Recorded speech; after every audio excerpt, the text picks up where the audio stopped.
नमस्कार दोस्तों, मैं अर्जुन आपका स्वागत करता हूं A to Z सब्जेक्ट वाला के यूट्यूब चैनल में। दोस्तों आज की हमारी क्लास है प्रायद्वीपीय भारत की नदियां। दोस्तों आज की हमारी क्लास है प्रायद्वीपीय भारत की नदियां।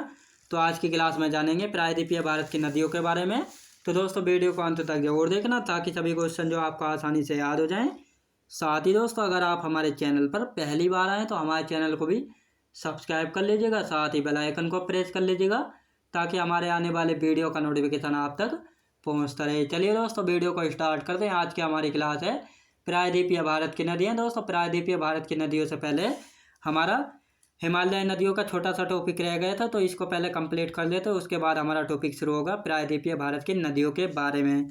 दोस्तों सुंदरबन का डेल्टा कौन कौन सी नदियाँ बनाती हैं तो निर्माण करती है सुंदरबन के डेल्टा का गंगा और ब्रह्मपुत्र की नदियाँ जो हैं सुंदरबन के डेल्टा का जो है निर्माण करती हैं। याद रखेंगे विश्व का सबसे बड़ा डेल्टा है दोस्तों सुंदरबन का डेल्टा जो है विश्व का सबसे बड़ा डेल्टा है। सुंदरबन के डेल्टा पर जो है मैनग्रोव वन पाए जाते हैं। मैनग्रोव वन कहाँ पाए जाते हैं? सुंदरबन के डेल्टा पर। सुंदरबन का डेल्टा कहाँ पर है दोस्तों? बंगाल की खाड़ी में है। याद रखेंगे गंगा और ब्रह्मपुत्र की संयुक्त जलधारा को जो है मेघना कहा जाता है। दोस्तों गंगा और ब्रह्मपुत्र नदी की संयुक्त धाराएं यानी इन दोनों की धाराएं जो है आपस में मिलती हैं तो उस संयुक्त धारा को जो है मेघना के नाम से जो है जाना जाता है। यानी गंगा और ब्रह्मपुत्र की संयुक्त जलधारा को जो है मेघना नाम से जाना जाता है, यानी मेघना का जो है कहा जाता है। भूपेन हजारिका सेतु। दोस्तों भूपेन हजारिका सेतु इसका दूसरा नाम क्या है? ढोला सदिया सेतु। ढोला सदिया सेतु किसका नाम है दोस्तों? भूपेन हजारिका सेतु का दूसरा नाम है। यह ब्रह्मपुत्र की सहायक नदी लोहित नदी पर जो है बना है, जिसकी लंबाई है 9.15 किलोमीटर लंबा, यानी ढोला लंबा है। ढोला अरुणाचल प्रदेश का शहर है और सदिया जो है असम का शहर है। यानी इन दो अरुणाचल प्रदेश और असम को मिलाने का काम कौन सा ब्रिज करता है? तो भूपेन हजारिका सेतु जो है अरुणाचल प्रदेश और सदिया यानी असम को मिलाने का काम जो है करता है। ढोला शहर है अरुणाचल प्रदेश का और सदिया शहर है असम का। याद रखेंगे। अब आते हैं दोस्तों हमारे प्रायद्वीपीय नदियों का टॉपिक जो है हमारा शुरू होता है। प्रायद्वीपीय नदियाँ यानी दक्षिण भारत की नदियाँ को जो है प्रायद्वीपीय भारत की नदियाँ भी कहा जाता है। प्रायद्वीपीय भारत की नदियाँ दोस्तों प्रायद्वीपीय नदियाँ यह वर्ष भर प्रवाहित नहीं होती है। दोस्तों प्रायद्वीपीय नदियाँ जो हैं साल भर जो है प्रवाहित नहीं होती है, क्योंकि यह वर्षा पर डिपेंड होती हैं, यानी वर्षा के पानी पर जो है डिपेंड होती हैं यानी निर्भर होती हैं। और हिमालय नदियाँ जो है साल भर बहती हैं, क्योंकि वह हिमनद पर निर्भर होती हैं। यानी हिमनद यानी बड़े बड़े ग्लेशियर जो है जब पिघलते हैं तो उनसे जो है साल भर पानी मिलता रहता है नदियों को, जिस कारण जो है हिमालय नदियाँ जो हैं साल भर प्रवाहित होती हैं। तो हिमालय नदियाँ हैं दोस्तों गंगा, सिंधु और ब्रह्मपुत्र नदी हैं हिमालय नदियाँ। इनके बारे में हम पिछली क्लास में जान चुके हैं, तो आज की क्लास में जो है प्रायद्वीपीय नदियों के बारे में जानेंगे। तो यह साल भर जो है प्रवाहित नहीं होती हैं, यह वर्षा पर निर्भर जो है रहती हैं। दक्षिण भारत की अधिकांश नदियां जो हैं पूर्व की ओर प्रवाहित होती हैं। यानी दक्षिण भारत की जो भी नदियां अधिकांश नदियां हैं वह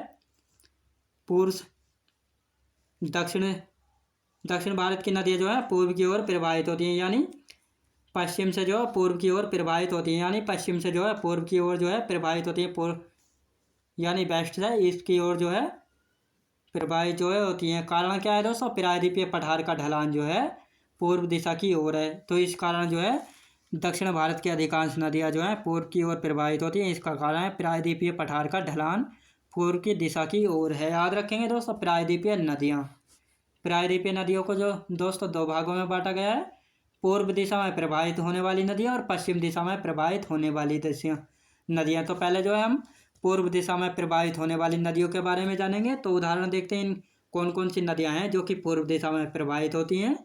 महानदी, गोदावरी और कृष्णा। कावेरी नदी जो कि पूर्व दिशा में जो है प्रवाहित होती है और बंगाल की खाड़ी में जो है अपना जल जो है गिराती हैं। बंगाल की खाड़ी बे ऑफ बंगाल यानी बंगाल की खाड़ी में अपना जल जो है गिराती हैं। यह नदियां जो है डेल्टा का निर्माण करती हैं। दोस्तों पूर्व दिशा में बहने वाली नदियां जो हैं डेल्टा का निर्माण कौन सी नदियां करती हैं? महानदी, गोदावरी, कृष्णा, कावेरी यह डेल्टा का निर्माण करती हैं।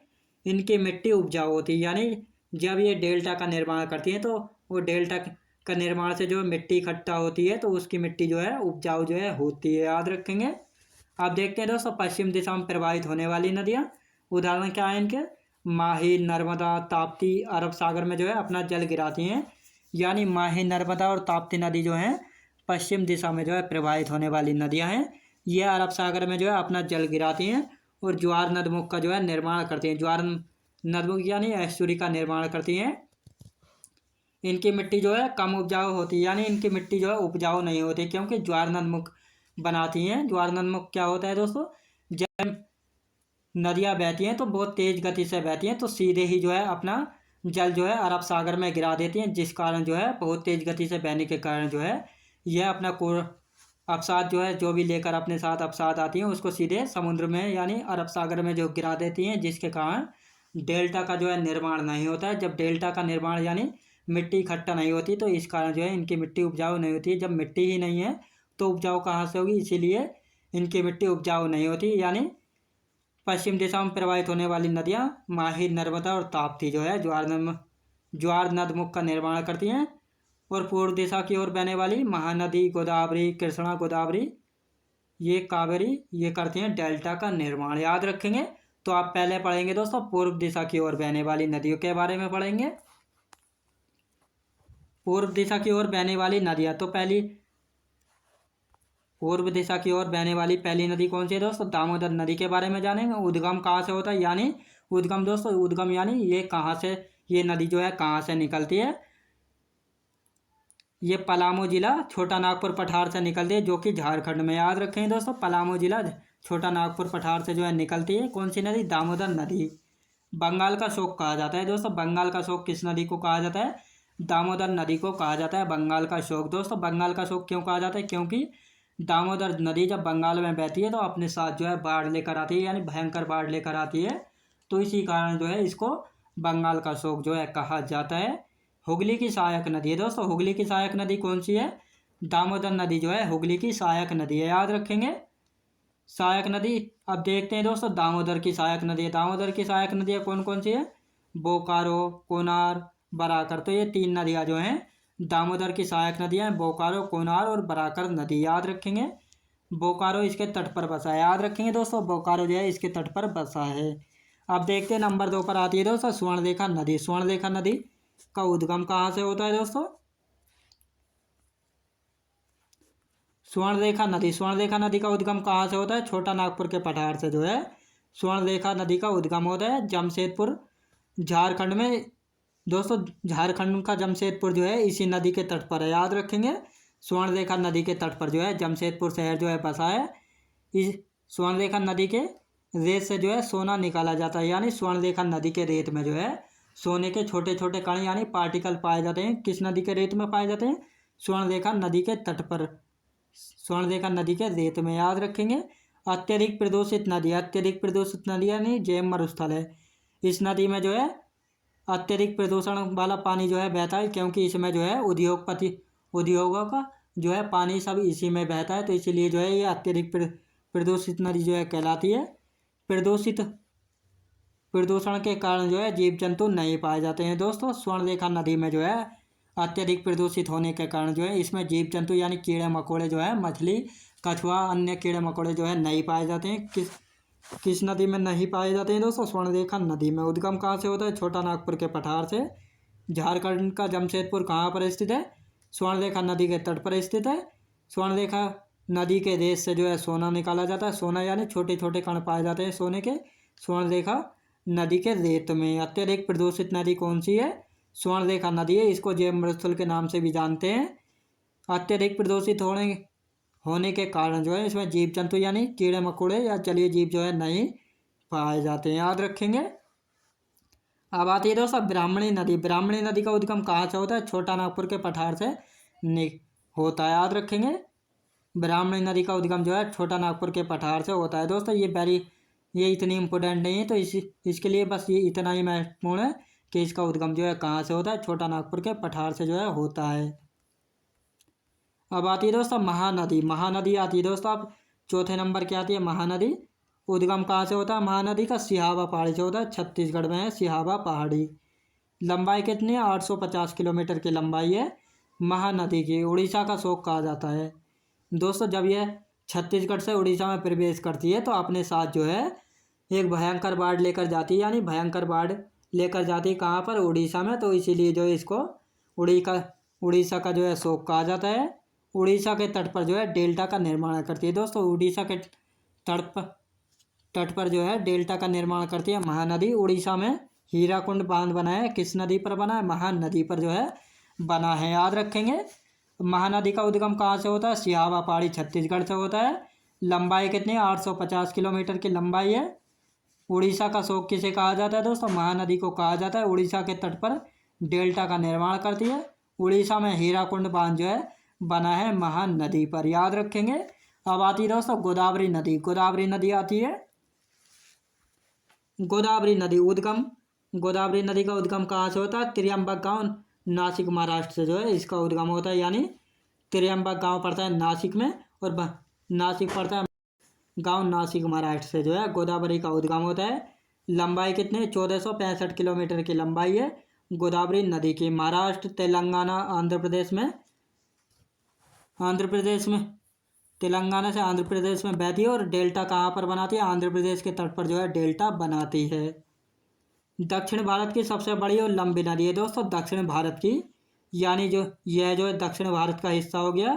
तो दक्षिण भारत की सबसे लंबी नदी कौन सी है, लंबी और सबसे बड़ी नदी है दोस्तों गोदावरी नदी। बड़ी यानी जल क्षेत्र में भी सबसे बड़ी नदी कौन सी है, गोदावरी नदी है। और लंबाई में भी दोस्तों सबसे लंबी नदी है गोदावरी नदी, जिसकी लंबाई है 1465 किलोमीटर। और भारत की सबसे लंबी नदी कौन सी है दोस्तों, गंगा नदी है, जिसकी लंबाई है 2525 किलोमीटर, याद रखेंगे। गोदावरी नदी के उपनाम कौन कौन से हैं, वृद्धि या बूढ़ी गंगा, दक्षिण भारत की गंगा के नाम से भी जाना जाता है गोदावरी नदी को। गोदावरी नदी की सहायक नदियाँ कौन कौन से हैं, पेनगंगा, बेनगंगा, वर्धा, इंद्रावती, सबरी, मंजीरा, प्राणहिता और प्रवरा नदी। दोस्तों ये सभी जो हैं गोदावरी नदी की जो है सहायक नदियाँ, पेनगंगा, बेनगंगा, वर्धा, इंद्रावती, सबरी, मंजीरा, प्राणहिता और प्रवरा नदी, ये सभी गोदावरी की जो है सहायक नदियाँ हैं। गोदावरी का उद्गम त्र्यंबक गांव नासिक महाराष्ट्र से होता है। लंबाई है 1465 किलोमीटर। महाराष्ट्र, तेलंगाना में बहती है और आंध्र प्रदेश में जाने के बाद जो है आंध्र प्रदेश में डेल्टा बनाती है। दक्षिण भारत की सबसे बड़ी और सबसे लंबी नदी है। उपनाम वृद्ध और बूढ़ी गंगा और दक्षिण भारत की गंगा के नाम से जाना जाता है। सहायक नदियाँ हैं बेनगंगा, पेनगंगा, वर्धा, इंद्रावती, सबरी, मंजीरा, प्राणहिता और प्रवरा इसकी सहायक नदियाँ हैं, याद रखेंगे। अब देखते हैं दोस्तों कृष्णा नदी के बारे में। कृष्णा नदी दोस्तों आप देखते हैं कृष्णा नदी उद्गम कहाँ से होता है, महाबलेश्वर चोटी महाराष्ट्र से जो है उद्गम होता है। किसका, कृष्णा नदी का जो है उद्गम होता है महाबलेश्वर चोटी महाराष्ट्र से उद्गम होता है। लंबाई कितनी है, 1465 किलोमीटर की लंबाई है दोस्तों कृष्णा नदी की। महाराष्ट्र, कर्नाटक, तेलंगाना और आंध्र प्रदेश में बहती है और आंध्र प्रदेश में जो है डेल्टा बनाती है आंध्र प्रदेश के तट पर, याद रखेंगे। कृष्णा नदी जो है महाराष्ट्र, कर्नाटक, तेलंगाना और आंध्र प्रदेश में बहती है और आंध्र प्रदेश के तट पर जो है अपना डेल्टा बनाती है। प्रायद्वीपीय भारत की दूसरी सबसे लंबी नदी है दोस्तों। प्रायद्वीपीय भारत की और दक्षिण भारत की दूसरी सबसे लंबी नदी कौन सी है दोस्तों, कृष्णा नदी है। पहले स्थान पर है गोदावरी जिसकी लंबाई है 1465 और दूसरे पर है कृष्णा नदी जिसकी लंबाई है 1400 किलोमीटर। सहायक नदियाँ कौन कौन सी है दोस्तों कृष्णा नदी की, घाटपिरवा, मालपिरवा, भीमा, दूधगंगा, तुंगभद्रा, कोयना और मूसी। तो ये सभी जो है कृष्णा नदी की सहायक नदियाँ हैं। मूसी नदी के तट पर जो है हैदराबाद स्थित है, याद रखेंगे। हैदराबाद जो है दोस्तों मूसी नदी के तट पर जो है स्थित है। कृष्णा नदी उद्गम होता है महाबलेश्वर चोटी महाराष्ट्र से। लंबाई 1465 किलोमीटर। किन किन राज्यों में बहती है, महाराष्ट्र, कर्नाटक, तेलंगाना, आंध्र प्रदेश में बहती है, इन 4 राज्यों में। और आंध्र प्रदेश के तट पर अपना डेल्टा बनाती है। प्रायद्वीपीय भारत की दूसरी सबसे लंबी नदी है कृष्णा नदी। सहायक नदियाँ घाटपिरवा, मालपिरवा, भीमा, दूधगंगा, तुंगभद्रा, कोयना और मूसी। मूसी नदी के तट पर बसा है हैदराबाद शहर, याद रखेंगे दोस्तों। अब आती है पेन्नार नदी। पेन्नार नदी उद्गम कहाँ से होता है, पेन्नार नदी का नंदी दुर्ग पहाड़ी से होता है जो कि कर्नाटक में, याद रखेंगे। पेन्नार नदी का जो है उद्गम होता है नंदी दुर्ग पहाड़ी से जो कि कर्नाटक में है। कर्नाटक और आंध्र प्रदेश में जो है प्रवाहित होती है, यानी इन 2 राज्यों में बहती है और आंध्र प्रदेश में अपना जल जो है गिरा देती है। कहाँ पर, बंगाल के खाड़ी में। आंध्र प्रदेश का अनंतपुर शहर जो है इसके तट पर बसा है दोस्तों। आंध्र प्रदेश का अनंतपुर शहर जो है पेन्नार नदी के तट पर जो है बसा है। कृष्णा एवं कावेरी नदी के मध्य प्रवाहित होती है, यानी कृष्णा एवं कावेरी नदी के बीच में जो है प्रवाहित होती है कौन सी नदी? पेन्नार नदी, याद रखेंगे। अब आते हैं दोस्तों कावेरी नदी। अब आती है दोस्तों कावेरी नदी आती है। कावेरी नदी उद्गम कहाँ से होता है दोस्तों? कावेरी नदी का ब्रह्मगिरी चोटी कर्नाटक से जो है उद्गम होता है दोस्तों। कावेरी नदी का लंबाई कितनी है? 800 किलोमीटर है लगभग। कावेरी नदी की दोस्तों लंबाई कितने? 800 किलोमीटर की लंबाई है लगभग। कर्नाटक और तमिलनाडु में प्रवाहित होती है। इस पर जो है जल विवाद चल रहा है, याद रखेंगे। कर्नाटक और तमिलनाडु में जो है दोस्तों इस नदी के ऊपर जो है जल विवाद जो है चल रहा है, याद रखेंगे। कावेरी नदी का जल बेसिन 3 राज्यों में, याद रखेंगे। जल बेसिन यानी इसके सहायक नदियाँ जो है किन किन राज्यों में प्रवाहित होती हैं? तो 3 राज्यों में प्रवाहित होती हैं, कर्नाटक, केरल और तमिलनाडु में, याद रखेंगे। तो ये कावेरी नदी का बेसिन हो गया 3 राज्यों में, कर्नाटक, केरल, तमिलनाडु, याद रखेंगे। सहायक नदियाँ कौन कौन सी है दोस्तों इसकी? हेमवती, शिमसा, काबिनी, भवानी, अर्कवती, अर्कवती, याद रखें दोस्तों। ये जो है इसकी सहायक नदियाँ हैं हेमवती, शिमसा, काबिनी, भवानी और अर्कवती। कावेरी नदी उद्गम ब्रह्मगिरी जो कर्नाटक से, लंबाई 800 किलोमीटर, कर्नाटक और तमिलनाडु में प्रवाहित होती है। इस नदी पर जो है विवाद चल रहा है। कावेरी नदी का बेसिन है 3 राज्यों में, कर्नाटक, केरल, तमिलनाडु। सहायक नदियाँ हेमवती, शिमसा, काबिनी, भवानी, अर्कवती। धार्मिक आधार पर जो है दक्षिणी गंगा कहते हैं, याद रखेंगे। धार्मिक आधार पर कौन सी गंगा कहते हैं इसको? दक्षिण गंगा कहते हैं, याद रखेंगे। एकमात्र दक्षिण भारत की नदी है जो वर्ष भर प्रवाहित होती है दोस्तों। एकमात्र नदी कौन सी है दक्षिण भारत की जो कि साल भर प्रवाहित होती है? तो कावेरी नदी है जो कि साल भर जो है प्रवाहित होती है, याद रखेंगे। इसका क्या कारण है दोस्तों ये साल भर प्रवाहित होती है? क्योंकि दक्षिणी पश्चिमी मानसून और उत्तरी पूर्वी मानसून दोनों से जो है इसको वर्षा का पानी जो है मिलता है, यानी दक्षिणी पश्चिमी मानसून से भी और उत्तरी पूर्वी मानसून यानी लौटते हुए मानसून से भी इसको वर्षा का पानी जो है मिलता है। इसीलिए जो है यह प्रायद्वीपीय भारत की एकमात्र नदी है जो कि साल भर प्रवाहित होती है, याद रखेंगे। अब आते हैं दोस्तों भारत की सबसे लंबी पाँच नदियाँ, यानी भारत की 5 नदियाँ कौन सी है जो कि सबसे लंबी हैं? पहले स्थान पर है गंगा नदी जिसकी लंबाई है 2525 किलोमीटर, भारत की सबसे लंबी नदी है जिसकी लंबाई कितनी है? 2525 किलोमीटर। दूसरे नंबर पर है गोदावरी जिसकी लंबाई है 1465 किलोमीटर जो कि दक्षिण भारत की सबसे लंबी नदी है। तीसरी है दोस्तों कृष्णा नदी जिसकी लंबाई है 1400 किलोमीटर जो कि दक्षिण भारत की दूसरी सबसे लंबी नदी है। तीसरी है यमुना नदी 1376 किलोमीटर, गंगा की सबसे लंबी सहायक नदी है। और 5वीं है दोस्तों नर्मदा नदी जिसकी लंबाई है 1310 किलोमीटर, याद रखेंगे दोस्तों। 1310 किलोमीटर जो कि पश्चिम की ओर प्रवाहित होने वाली सबसे लंबी नदी है दक्षिण भारत की, याद रखेंगे। अगला क्वेश्चन देखते हैं।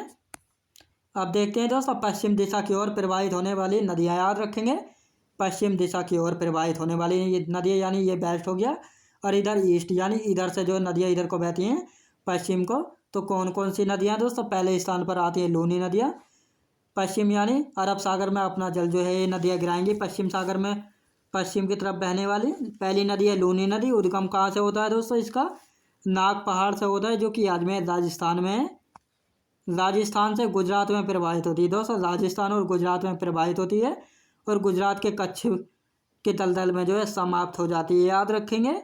यह कच्छ के दलदल में जो है समाप्त हो जाती है, याद रखेंगे। यह कच्छ के दलदल में समाप्त हो जाती है। थार के मरुस्थल की प्रमुख नदी है दोस्तों, थार मरुस्थल यानी भारत के रेगिस्तान की सबसे प्रमुख नदी कौन सी? तो लूनी नदी जो है थार मरुस्थल की सबसे प्रमुख नदी है। भारत की एकमात्र खारे पानी की नदी है दोस्तों, भारत की एकमात्र खारे पानी की नदी कौन सी है? तो खारे पानी की नदी कौन सी है? तो खारे पानी की नदी है लूनी नदी। सहायक नदी कौन कौन सी है? जोजड़ी, लीलड़ी, सोकड़ी, बांडे और जोजरी, ये इसकी सहायक नदियाँ हैं। जोजड़ी, लीलड़ी, सोकड़ी, बांडे और जोजरी, याद रखेंगे। लूनी नदी की सहायक नदियाँ। उद्गम होता है नाग पहाड़ अजमेर राजस्थान से, राजस्थान और गुजरात में प्रवाहित होती है। यह कच्छ के दलदल में जो है समाप्त हो जाती है। थार मरुस्थल की सबसे प्रमुख नदी है, भारत की एकमात्र खारे पानी की नदी है। सहायक नदियाँ जोजड़ी, लीलड़ी, सोकड़ी, बांडे और जोजरी, याद रखेंगे। अब आते हैं दोस्तों अरवरी नदी। अरवरी नदी जो है पूर्व से पश्चिम की ओर बहने वाली नदी है, याद रखेंगे दोस्तों। उद्गम होता है दोस्तों इसका अरावली पर्वत से जो उद्गम होता है, लंबाई है 45 किलोमीटर। यानी भारत की सबसे छोटी नदी कौन सी है, तो अरवली नदी है, जिसकी लंबाई है 45 किलोमीटर, यानी अलवर जिले में जो है प्रवाहित होती है, यानी अलवर जिले में यह बहती है। भारत की सबसे छोटी नदी है अरवली नदी, याद रखेंगे। सरसा नदी की सहायक नदी है, याद रखेंगे दोस्तों। सरसा नदी की सहायक नदी कौन सी, अरवली नदी है। भारत की सबसे छोटी नदी है, अलवर जिले में प्रवाहित होती है, लंबाई 45 किलोमीटर, उद्गम होता है अरावली पर्वत से, याद रखेंगे। अब आती है दोस्तों तीसरे नंबर की आती है साबरमती नदी, याद रखें दोस्तों। साबरमती नदी आती है, उद्गम कहाँ से होता है, अरावली पर्वत, उदयपुर राजस्थान से जो है इसका उद्गम होता है। किसका उद्गम होता है, साबरमती का उद्गम जो है दोस्तों अरावली पर्वत उदयपुर राजस्थान से होता है। यह राजस्थान गुजरात में जो है प्रवाहित होती है और गुजरात के बाद जो है अरब सागर में अपना जल जो है गिरा देती है। गुजरात के प्रमुख शहर हैं जो इस नदी के तट पर बसे हैं, अहमदाबाद और गांधीनगर जो है ये दो प्रमुख शहर हैं गुजरात के, जो कि साबरमती नदी के तट पर जो है बसे हैं। सहायक नदी कौन सी है दोस्तों साबरमती की, बाकल, हरनब और हाथमती। दोस्तों ये तीन नदियाँ जो हैं, बाकल, हरनब और हाथमती जो है साबरमती की तीन सहायक नदियाँ हैं, याद रखेंगे। चौथे नंबर की आती है दोस्तों माही नदी। चौथे नंबर की कौन सी नदी है दोस्तों, माही नदी जो है चौथे नंबर की पश्चिम की ओर बहने वाली नदी है, याद रखेंगे दोस्तों। माही नदी उद्गम कहाँ से होता है दोस्तों, विंध्य पर्वत मध्य प्रदेश से जो है माही नदी का उद्गम होता है। मध्य प्रदेश, राजस्थान, गुजरात में प्रवाहित होती है और गुजरात के बाद अरब सागर में जो है अपना जल जो है गिरा देती है। यह कर्क रेखा को 2 बार काटती है राजस्थान में, याद रखें दोस्तों। माही नदी जो है कर्क रेखा को जो है 2 बार काटती है। कहाँ पर काटती है, राजस्थान में जो है कर्क रेखा को। माही नदी विंध्य पर्वत से इसका उद्गम होता है दोस्तों, मध्य प्रदेश, राजस्थान और गुजरात में प्रवाहित होती है।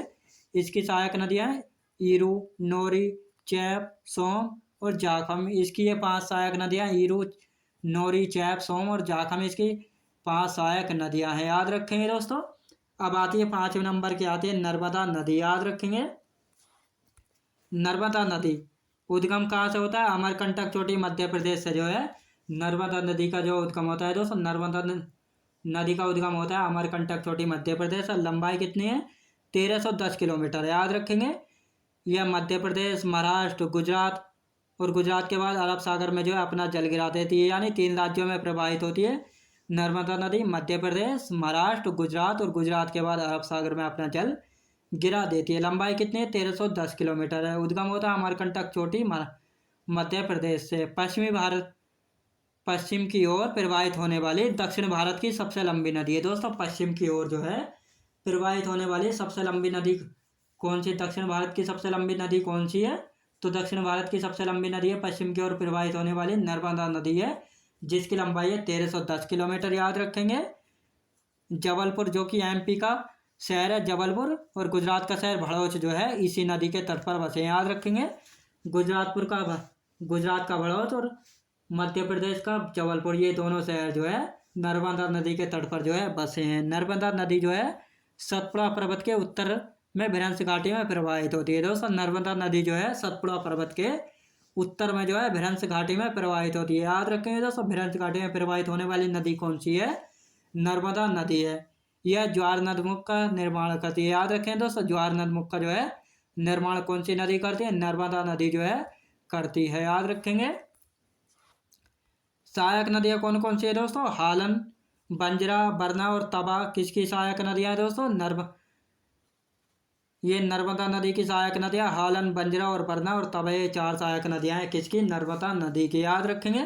उद्गम होता है अमरकंटक मध्य प्रदेश से, याद रखेंगे दोस्तों। लंबाई कितनी है, 1310 किलोमीटर की लंबाई है किसकी, नर्मदा नदी की।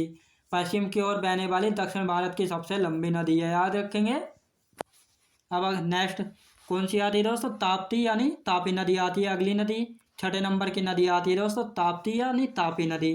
उद्गम कहाँ से होता है दोस्तों, मुल्ताई बैतूल जिला मध्य प्रदेश से जो है ताप्ती नदी यानी तापी नदी का जो है उद्गम होता है। लंबाई कितनी है, 724 किलोमीटर की लंबाई है ताप्ती यानी तापी नदी की लंबाई। यह मध्य प्रदेश, महाराष्ट्र और गुजरात के बाद अरब सागर में जो अपना जल गिरा देती है। तापी नदी दोस्तों, तापी नदी जो है मध्य प्रदेश, महाराष्ट्र और गुजरात में प्रवाहित होती है। गुजरात के बाद जो है अपना जल कहाँ पर गिराती है दोस्तों, अरब सागर में जो है गिराती है। तापी नदी दोस्तों, तापी नदी सतपुड़ा के दक्षिण में बहती है, याद रखेंगे। तापी नदी सतपुड़ा पर्वत के दक्षिण में बहती है और नर्मदा नदी जो है सतपुड़ा पर्वत के उत्तर में भ्रंश घाटी में बहती है, याद रखें दोस्तों। यह ज्वारनदमुख यानी एस्चुरी बनाती है। गुजरात का सूरत शहर जो है इसी के तट पर बसा है दोस्तों। गुजरात का सूरत शहर जो है तापी नदी के तट पर जो है बसा है। सहायक नदियाँ कौन कौन सी है दोस्तों? गिरना, पूर्णा, पंजारा, बोरी और अनर। ये 5 सहायक नदियाँ हैं किसकी? ताप्ती यानी तापी नदी की। उद्गम कहाँ से होता है? मुल्ताई बैतूल जिला मध्य प्रदेश से जो है इसका उद्गम होता है। लंबाई है 724 किलोमीटर। मध्य प्रदेश, महाराष्ट्र और गुजरात में प्रवाहित होती है। गुजरात के बाद अरब सागर में अपना जल गिरा देती है। तापी नदी जो है सतपुड़ा के दक्षिण में बहती है, ज्वारनदमुख यानी एस्चुरी बनाती है। गुजरात का सूरत शहर जो है इसी के तट पर बसा है। सहायक नदियाँ गिरना, पूर्णा, पंजारा, बोरी और अनर, याद रखेंगे दोस्तों। अब आती है 7वें नंबर की आती है जुआरी नदी, याद रखेंगे। 7वें नंबर की आती है दोस्तों जुआरी नदी। यह गोवा की सबसे लंबी नदी है दोस्तों। यह जो है गोवा की सबसे लंबी नदी है। कौन सी? जुआरी नदी जो है गोवा की सबसे लंबी नदी है, याद रखेंगे। मांडवी नदी दोस्तों, मांडवी नदी पणजी शहर इसी के तट पर बसा है दोस्तों। पणजी शहर जो है इसी के तट पर बसा है, यानी गोवा की जीवन रेखा किसको कहा जाता है? मांडवी नदी को जो है गोवा की जीवन रेखा कहा जाता है। गोवा की राजधानी पणजी जो है मांडवी नदी के तट पर जो है बसा है, याद रखेंगे। और मांडवी नदी को गोवा की जीवन रेखा यानी कहा जाता है। गोवा को पानी उपलब्ध कराने का काम कौन सी नदी करती है? मांडवी नदी। इसलिए जो इसको जो है गोवा की जीवन रेखा जो है कहा जाता है, याद रखें दोस्तों। अब आता है केरल राज्य। केरल राज्य दोस्तों, केरल राज्य में कौन कौन सी नदियाँ हैं? पेरियार नदी। पेरियार नदी की लंबाई कहते हैं 244 किलोमीटर की लंबाई है। केरल की सबसे लंबी नदी है दोस्तों। केरल की सबसे लंबी नदी कौन सी है? पेरियार नदी है, जिसकी लंबाई है 244 किलोमीटर की लंबाई है। केरल की जीवन रेखा भी कहा जाता है क्योंकि यह केरल राज्य को जो है पानी उपलब्ध कराने का काम करती है, इसलिए इसको केरल की जीवन रेखा जो है कहा जाता है। फिर आती है दोस्तों भरत पूजा नदी। भरत पूजा नदी किस राज्य में है दोस्तों? केरल राज्य में। और पंबा नदी भी जो है केरल राज्य में, याद रखेंगे। तो दोस्तों मैं उम्मीद करता हूँ आपको वीडियो क्वालिटी, कंटेंट वगैरह सभी कुछ आपको पसंद आया होगा। पसंद आया हो तो लाइक, शेयर और सब्सक्राइब करना बिल्कुल भी ना भूलें। साथ ही दोस्तों अगर आप हमारे चैनल पर पहली बार आए हैं तो हमारे चैनल को भी सब्सक्राइब कर लीजिएगा, साथ ही बेल आइकन को प्रेस कर लीजिएगा ताकि हमारे आने वाले वीडियो का नोटिफिकेशन आप तक पहुँचता रहे। चलिए दोस्तों मिलते हैं नेक्स्ट वीडियोज़ में।